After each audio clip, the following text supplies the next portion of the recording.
చాలా ముఖ్యమైన ఇన్ఫర్మేషన్ ఏది ప్లీజ్ చూడండి. ఈసారి చాలామంది ఉత్పన్న ఏకాదశికి 15వ తారీఖు మాత్రమే ఉపవాసం చేస్తున్నారు, 16వ తారీఖు చేయట్లేదు. చాలామంది వైష్ణవులం అని చెప్పుకునే గౌడీయ వైష్ణవ సంస్థలు కూడా 15వ తారీఖు అని డేట్ ఇచ్చాయి, 16వ తారీఖు అని డేట్ ఇవ్వలేదు. కానీ యాక్చువల్లీ ఏకాదశి ఉపవాసం చేయవలసిన డేట్ ఈసారి ఉత్పన్న ఏకాదశిది 16వ తారీఖు. ఇది ఎందుకు అని చెప్పి నేను ఇప్పుడు చెప్తాను. నీకెలా తెలుసు మాన్సా 16వ తారీఖు అని? నేను మిమ్మల్ని ఎందుకు నమ్మాలి అని మీరు అనుకోవచ్చు. నేను ప్రామాణికమైన వైదిక ఆచార్య చెప్పింది తీసుకుంటాను, ఇంకా నేను ఏం చెప్పింది తీసుకోను. ఆ ఆచార్య ఎవరు? మా గురువు గారు. ఆయన శాస్త్రాన్ని కోట్ చేసి మరి చెప్పారు 16వ తారీఖు ఎందుకని.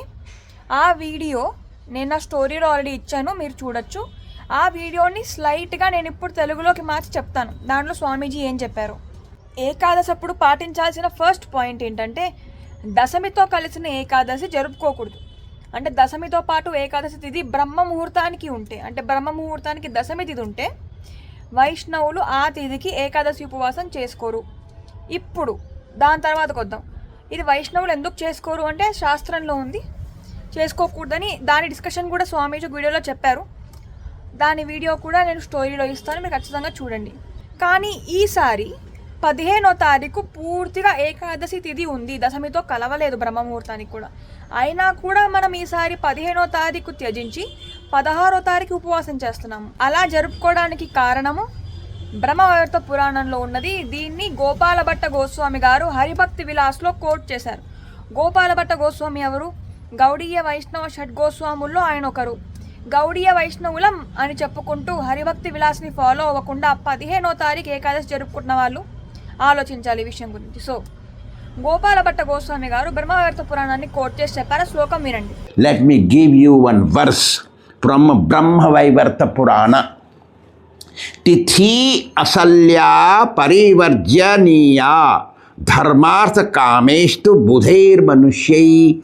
Those who are very wise people, if after Ekadasi, full moon day or new moon day is extended as per astrological calculation, then the real Ekadasi should be not followed and followed the next day. Bihina salyapi vivarjiniya.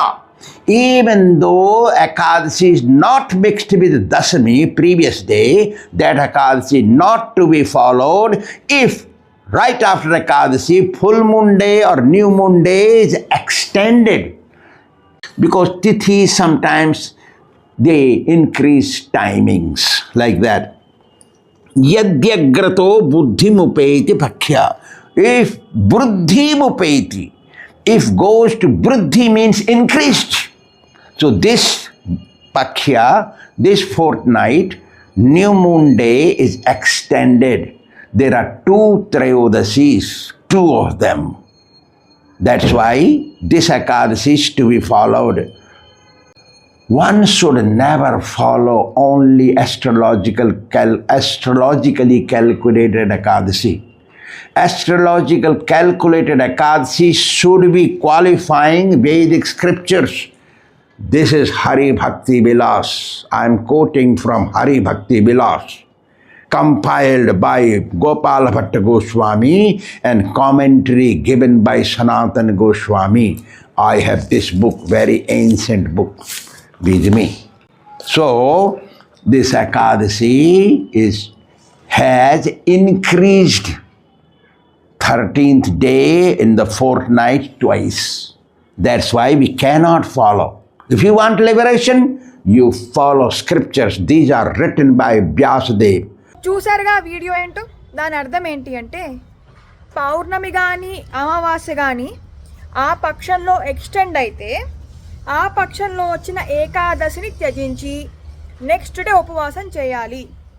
ఈసారి అమావాస్య తిథి వృద్ధి చెందింది, extend అయింది, పెరిగింది. ఇంకా డీటెయిల్గా కావాలంటే మా గురుగారు చెప్తున్న వీడియో లింక్ నేను స్టోరీలో ఇచ్చాను, చూడొచ్చు. నేను చాలా బ్రీఫ్గా చెప్తున్నాను. అందుకని ఈసారి తిథి పెరగడం వల్ల, ఎక్స్టెండ్ అవ్వడం వల్ల ఈ ఏకాదశిని త్యజించి, పూర్తిగా ఏకాదశి ఉన్నా కూడా దీన్ని త్యజించి నెక్స్ట్ డే ఉపవాసం చేస్తున్నాం. అంటే 16వ తారీఖు ఉపవాసం చేయాలి. ఇది శాస్త్రంలో చెప్పిన రూల్. ఇది ఏమీ చాయిస్ కాదు, చేసుకోండి, త్యజించుకోండి, రూల్ ఇది, త్యజించాలి. హరిభక్తి విలాస్లో ఉంది గోపాలభట్ట గోస్వామి కోట్ చేశారు. ఆయన గౌడీయ వైష్ణవ షడ్గోస్వాముల్లో ఒకరు.